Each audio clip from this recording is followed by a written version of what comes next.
நேற்றைய தினம் புதன்கிழமை காலை இரு சிங்கள மாணவர்கள் குஷ் வகை போதைப் பொருளுடன் கைது செய்யப்பட்டுள்ளனர். இச்சம்பவம் தொடர்பாக மேலும் தெரிய வருவதாவது, ஊழல் தடுப்பு பிரிவினருக்கு கிடைக்கப்பெற்ற ரகசிய தகவலின் அடிப்படையில் கிளிநொச்சி அறிவியல் நகர் பகுதியில் குறித்த பிரிவினர் ஒரு விசேட தேடுதல் நடவடிக்கையில் ஈடுபட்டனர். இதன்போது ஜேர்மன் டெக் கல்வி நிலையத்தில் கல்வி கற்கும் மாணவர்களின் உண்மையிலிருந்து குஷ் வகை போதைப் பொருளை கண்டுபிடித்துள்ளனர்.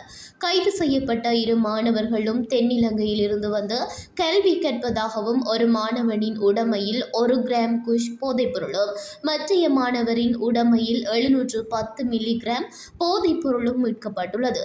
கைது செய்யப்பட்ட மாணவர்கள் மேலதிக சட்ட நடவடிக்கைக்காக நேற்றைய தினம் கிளிநொச்சி நீதிவான் நீதிமன்றத்தில் ஆஜர்படுத்தப்பட்டனர்.